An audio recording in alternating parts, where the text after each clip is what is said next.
एमालेको अवरोधपछि 15 गतेसम्मका लागि संसद बैठक स्थगित। रवि लामिछानेको प्रश्न, सुन तस्करीमा कर्मचारी सरुवा गर्ने कि जिम्मेवार निकायका प्रमुखलाई बर्खास्त गर्ने। बागमती प्रदेशमा भोलिदेखि गाडी भाडा घट्ने। सीतापाइलामा पार्किङ राखेको बसभित्र 13 वर्षीय बालिका बलात्कृत। राजेन्द्र लिङदेलको प्रस्ताव, खर्च कटौती गर्न सेना होइन जनप्रतिनिधि घटाउँ। होटेलमा मृत भेटिएका वरिष्ठ सहीको कुटेर बेहोस बनाएपछि प्रदाले घाँटी कसेर हत्या। बिरामीको मृत्युपछि बर्दिवास अस्पताल तनावग्रस्त। समस्याग्रस्त सुपर लघुवित्तको व्यवस्थापन गर्न 14 जनाले दिए आवेदन, तलब 2 लाख। सार्वजनिक बस नयाँ बस पार्कबाटै सञ्चालन गर्ने निर्णय कार्यान्वयनमा सकस। कालो मोसो दल्नेको सदस्यता स्वत खारिज गर्ने काङ्ग्रेसको निर्णय। कार्तिकभित्र ठेक्का लगाइसक्न निर्देशन दिँदै अर्थमन्त्रीले भने अब असारमा खर्च हुँदैन। लागु औषध तस्करीमा दोषी ठहरिएकाहरूलाई सिङ्गापुरमा मृत्युदण्ड दिइयो। अर्की महिलालाई शुक्रबार झुन्ड्याइने। एमसीसी सम्झौता कार्यान्वयनबारे सरकारसँग जवाफ माग्ने एकीकृत समाजवादीको निर्णय। निर्मला पन्त हत्याको अनुसन्धान तत्काल निष्कर्षमा पुर्याउन एडभोकेसी फोरमको माग। प्रमुख निर्वाचन आयुक्तले जनप्रतिनिधिको चरित्र हत्या गर्नुभयो, माफी माग्नुपर्छ, प्रदीप यादवको भनाई। नेपाली गीत बादल वर्षा बिजुली भारतमा बन्दैछ भाइरल। भरिया समातेर सुन तस्करीको नाइके उम्काउन खोजिएको छ। राजेन्द्र लिङदेलको भनाई। बाराको सदरमुकाम कलैयामा दिनहुँ किन भइरहेको छ त प्रदर्शन। लघुवित्त पीडितको गुनासो, ऋण असुलीका नाममा घरवास उठाइयो, न्याय माग्दा सरकारले दिएन। चितवनमा घाँगर खोला तर्दै गरेको बस बाढीमा डुब्यो, यात्रु सकुशल लगायतका आज दिनभरका केही महत्त्वपूर्ण ब्रेकिङ न्युजहरू आजको यस भिडियोमा। दर्शकवृन्द नमस्कार अनि हार्दिक स्वागत छ। तपाईहरु यति बेला इन्फो खबर मिडियाको न्युज अपडेट हेर्दै हुनुहुन्छ। आज पनि केही महत्त्वपूर्ण खबर अपडेटको साथमा म सन्तोष उपस्थित भएको छु। पुरा समाचार महत्त्वपूर्ण भएकाले अन्तिमसम्म हेरी हाम्रो हौसला स्वरूप भिडियोमा एक लाइक गर्दै सक्दो शेयर गर्न नबिर्सिनुहोला।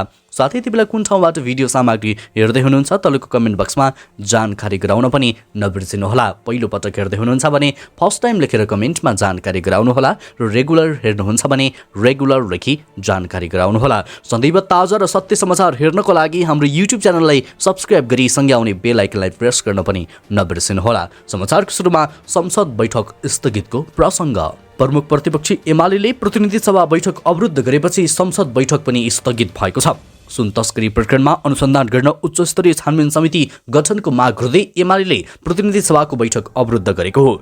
एमालेको अवरोधपछि सभामुख देवराज घिमिरेले साउन 15 गतेसम्मका लागि बैठक स्थगित गरे। बुधबार बसेको प्रतिनिधि सभाको बैठकमा एमाले सांसदहरूले बेल घेराउ गर्दै सुन तस्करलाई कारबाही गर, उच्चस्तरीय छानबिन समिति गठन गर भन्दै नाराबाजी गरेका थिए। त्यस्तै अब रवि लामिछानेको प्रसङ्ग। राष्ट्रिय स्वतन्त्र पार्टीका सभापति रवि लामिछानेले सुन तस्करीमा ठूलो सेटिङ भएको दाबी गरेका छन्। प्रतिनिधि सभा बैठकमा बोल्दै उनले सामान्य कर्मचारी सरुवा गरेर जिम्मेवार निकायका प्रमुखलाई जोगाइएको आरोप लगाए।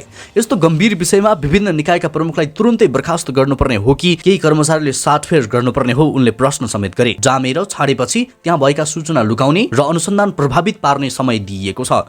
कतिले फोन फर्म्याट गर्लान्, कतिले टेलिभिजनमा तामातुलसी गर्लान्। उनले ट्याक्सीबाट भरिया पक्राउ गरेर मालिकलाई जोगाएको आरोप लगाए। यदि भरियालाई मालिकसम्म पुग्न दिएको भए मालिकलाई नै पर्याप्त झ्याप पार्न सकिन्थ्यो होला नि, त्यसो किन गरिएन उनले भने। उनले सुन तस्करीमा ठूलो सेटिङ हुने गरेको र निरन्तर चल्दै आएको बताए। आफ्नो पार्टीले सार्वजनिक महत्त्वको प्रस्ताव दर्ता गराएको र गृहमन्त्रीले त्यसमा चित्त बुझ्दो जवाफ नदिएमा रासपाले अर्को कदम चाल्ने पनि उनले बताएका छन्। त्यस्तै अब अर्को समाचार। बागमती प्रदेशले बिहीबारदेखि सार्वजनिक यातायातको भाडा घटाउने भएको छ। 11 जेठमा बागमती प्रदेशले भाडा दर समायोजन गरेको थियो। नेपाल आयल निगमले 1 साउनमा इन्धनको मूल्यमा स्वचालित प्रणाली लागू गरेपछि बागमती प्रदेशले फेरि गाडी भाडा समायोजन गर्न लागेको हो। मन्त्रालयको अनुसार बागमती प्रदेशमा चल्ने लामो रुटको सवारीमा 2.30%, मालवाहक सवारी साधन ट्रकमा 3.1% र सिटी बसहरूमा 3.26%ले भाडा घट्ने गरेको छ। काठमाडौँ उपत्यकामा 7 किलोमिटरसम्म चढ्ने बित्तिकै सार्वजनिक यातायातले 19 रुपियाँ भाडा लिने गर्दथ्यो। बिहीबारदेखि भने 1 रुपियाँ घटेर चढ्ने बित्तिकै 18 रुपियाँ भाडा लाग्नेछ। त्यस्तै उपत्यकामा 5 देखि 10 किलोमिटर दूरीको भाडा 25 रुपियाँ थियो भने बिहीबारदेखि 24 रुपियाँ कायम हुनेछ।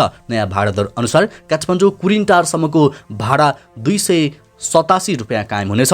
यसअघि 294 रुपियाँ थियो। यस्तै प्रकारका अन्य रुटहरूको पनि भाडा दर घट्ने मन्त्रालयले जानकारी गराएको छ। त्यस्तै अब अर्को समाचार। 13 वर्षीय बालिकालाई पार्किङमा राखेको बसमा बलात्कार गरेको अभियोगमा प्रहरीले 1 जनालाई पक्राउ गरेको छ। पक्राउ पर्नेमा नागार्जुन नगरपालिका 2 5 धारा घरबै सोही नगरपालिका 6 फस्कु बस्ने 51 वर्षीय मनोज महर्जन रहेका छन्। उनलाई मंगलबार दिउँसो प्रहरीले पक्रेको हो। महर्जनले ती बालिकालाई सोही नगरपालिका 4 सीतापाइला स्थित पार्किङमा राखेको हाल नम्बर नखुलेको बसभित्र बलात्कार गरेको उजुरी परेको थियो। सोही उजुरीको आधारमा प्रहरीवृत्त स्वयम्भूबाट खटिएको प्रहरीले उनलाई पक्राउ गरेको हो। घटनाबारे प्रहरीले थप अनुसन्धान गरिरहेको छ। त्यस्तै अब अर्को समाचार। राप्रपाका अध्यक्ष राजेन्द्र लिङदेनले नेपाली सेनाको औचित्यतामाथि प्रश्न उठाउन नमिल्ने बताएका छन्। प्रतिनिधि सभाको बैठकमा बोल्दै सेनाको संख्या घटाउने कुरा बहसमा ल्याउन नहुने उनको भनाइरहेको थियो। खर्च कटौती गर्ने भए सेना नभएर जनप्रतिनिधि घटाउनु पर्ने उनले बताए। लिङदेनले भने बेमौसमी ढङ्गले काम भइरहेको छ, के प्रयोजन र कसको खुसीको लागि यो भइरहेको छ, यो जानेर भएको हो कि कसैको उक्साचमा भएको हो। नेपालको एकीकरण, विश्वमा शान्ति स्थापना, आन्तरिक सुरक्षा, प्राकृतिक प्रकोपमा सहयोग लगायतको सम्पूर्ण आयाममा सहयोग पुर्याएको सेनामाथि किन प्रश्न उठिरहेको छ? खर्च कटौतीको नाममा सेनाको संख्या कटौती गर्ने अवस्था अथवा सेनाविहीन राज्यको परिकल्पना गर्ने कुराहरू किन प्रवेश गरिरहेका छन्? रक्षा मन्त्रीले संसदबाट स्पष्ट पार्नु पर्यो। यो छलफलको विषय के हो? यो छलफलको विषय हो कि होइन? हामीले सेनालाई खर्च गर्न रकम अभाव भएको भए पनि खर्च कटौती गर्ने अर्को उपायहरू छन्। यति सानो देशमा 40,000 जनप्रतिनिधि किन चाहियो? प्रदेश किन चाहियो? माथिल्लो तहमा राष्ट्रिय र प्रतिनिधि सभा किन चाहियो? एउटा संसद राखौँ, केन्द्र राखौँ, बलियो स्थानीय तह राखौँ र खर्च कटौती हामीबाट सुरु गरौँ। तर खर्च कटौतीको नाममा सेनाको औचित्यतामाथि प्रश्न उठाएर बहसमा नल्याउँ। अहिले सेनालाई बलियो बनाउन जरुरी छ उनले भनेका छन्। त्यस्तै अर्को समाचार। इलाका प्रहरी कार्यालय भीमगिटे बागलुङका प्रहरी वरिष्ठ नायब निरीक्षक उज्जवल पौडेल मङ्गलबार बिहान मृत भेटिए। बडीगाउँ गाउँपालिका 6 स्थित खाल बजारमा आशा होटेल एन्ड खाजा घरमा मंगलबार राति 2 बजे मृत भेटिएका उनको अनुसन्धानका लागि प्रहरी टोली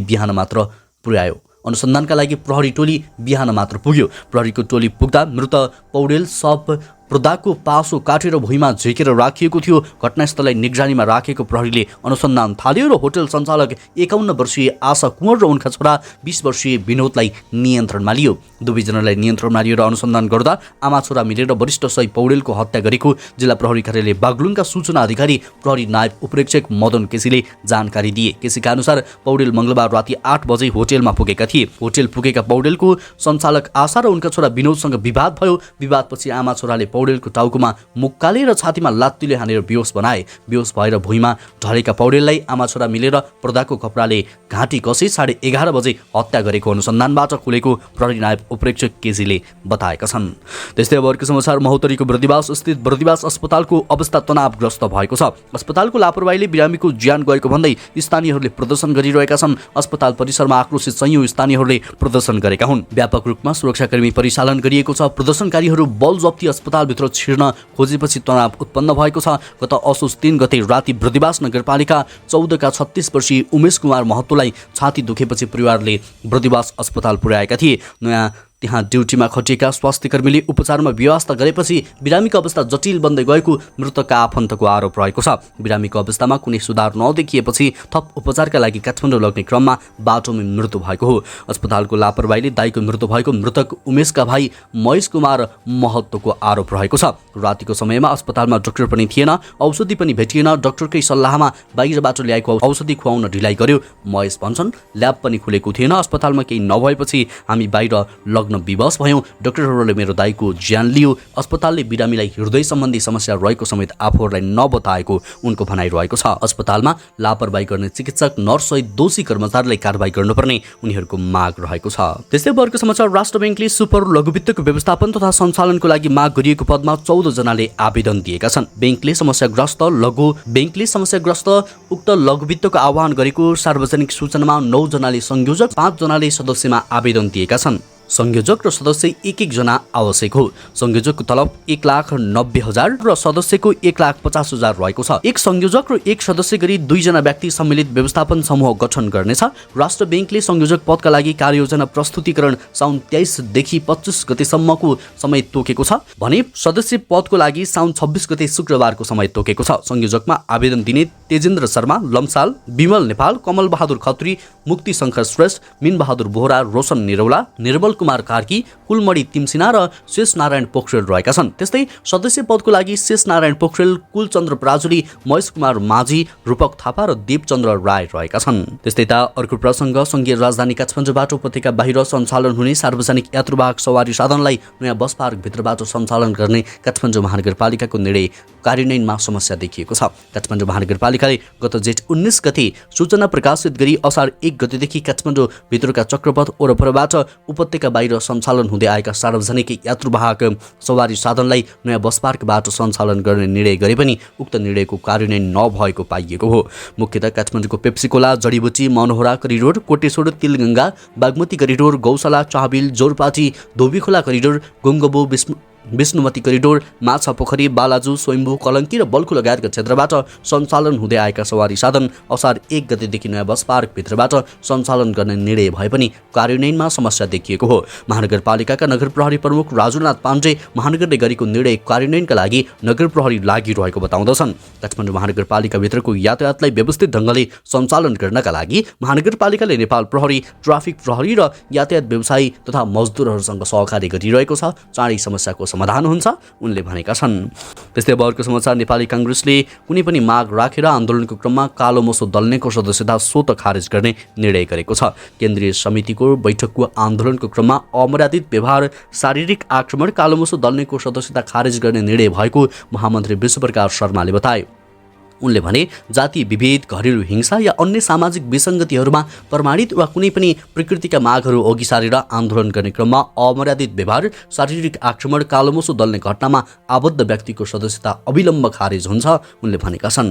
त्यस्तै अब अर्को समाचार, चालु आर्थिक वर्षको बजेट कार्यान्वयनमा अर्थमन्त्री डाक्टर प्रकाश शरण महत साउनको सुरुदेखि नै आक्रामक देखिएका छन्। देशका विभिन्न भन्सार र राजस्व कार्यालयको अवस्था बुझेर फर्किएका अर्थमन्त्री महतले साउन 15 देखि नै समय सीमा अनुसार बजेट कार्यान्वयनलाई प्राथमिकता दिन सबै मन्त्रालयका सचिवलाई बोलाएर छलफल गरेका हुन्। छलफलमा मन्त्री डाक्टर महतले डिपिआर भइसकेका आयोजनाको मात्रै ठेक्का प्रक्रियामा जाने गरी निर्देशन दिएका छन्। डिपिआरको मात्र बजेट माग्ने र प्राथमिकताको आयोजना भएको खण्डमा कार्तिकसम्म ठेक्का लगाउन सकिन्छ भने मात्र आयोजना अगाडि बढाउन निर्देशन दिए। कार्तिकभित्र ठेक्का लगाउनै पर्छ। कतिपय दायित्व सिर्जना भए पनि सरकारले तिर्न सकेको छैन। ठेक्का लागिसकेको आयोजना ठेकेदारले दिएको बिल 1 महिनाभित्र अर्थ मन्त्रालयमा आउनुपर्छ।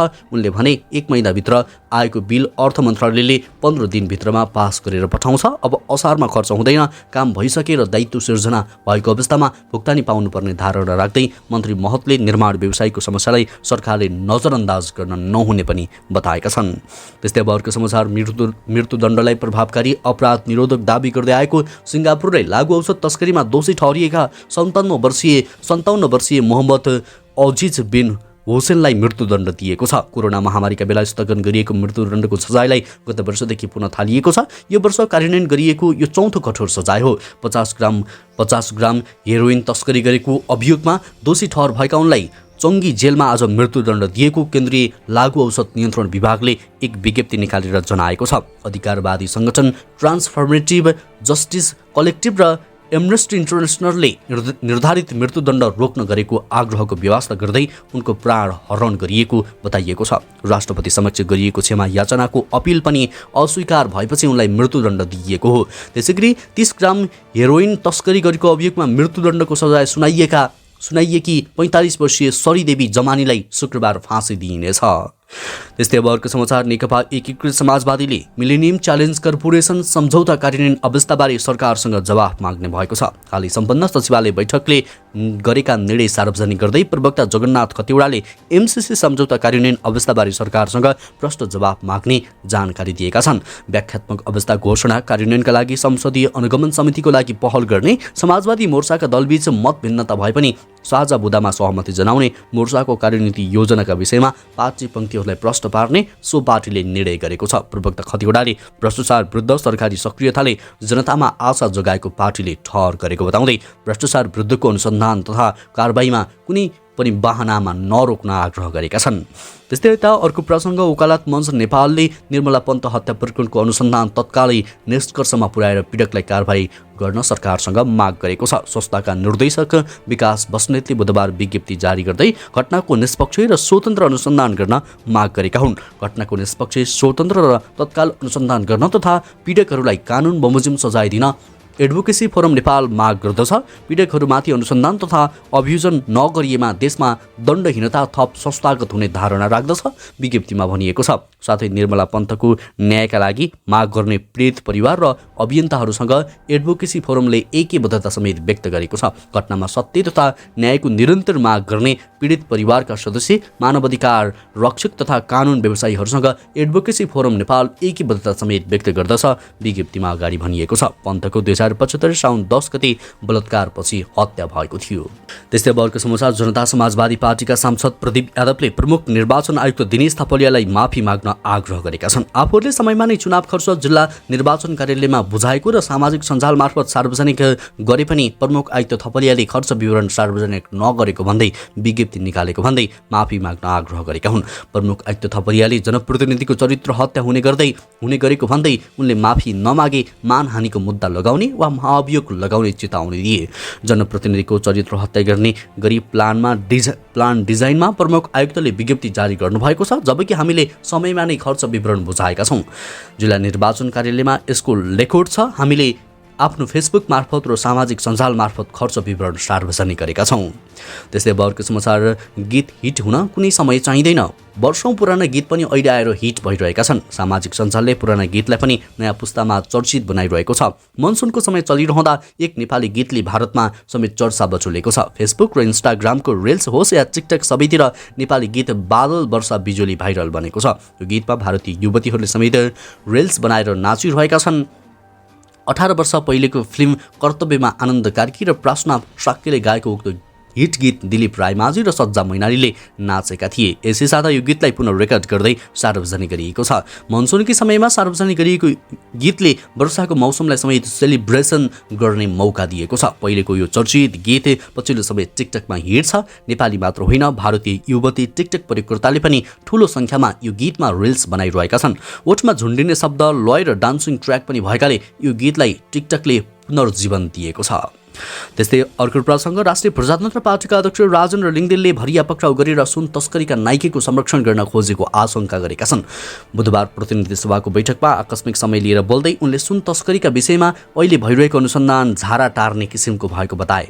भरिया पक्रेर सुन तस्करीका नाइके संरक्षण गर्ने हामीले यति काम त गर्यौँ नि भन्ने काम नहोस्। उनले भने अहिले जुन ढङ्गले अनुसन्धान प्रक्रियाका क्रममा झारा टार्ने काम भइरहेको छ, यसरी हुँदैन। विशेष आयोग छानबिन आयोग बनाएर छानबिन गर्न अनुसन्धान अगाडि बढाइयोस्। म भन्न चाहन्छु, नेपाल सुन तस्करीको ट्रान्जिट बनिरहेको भन्दै उनले अहिले पनि सरकारले थाहा पाएर सुन तस्करीमा संलग्नहरू पक्राउ नपरेको लिङदेनले बताए। अरू देशले सूचना दिएपछि पक्राउ गरेको हो।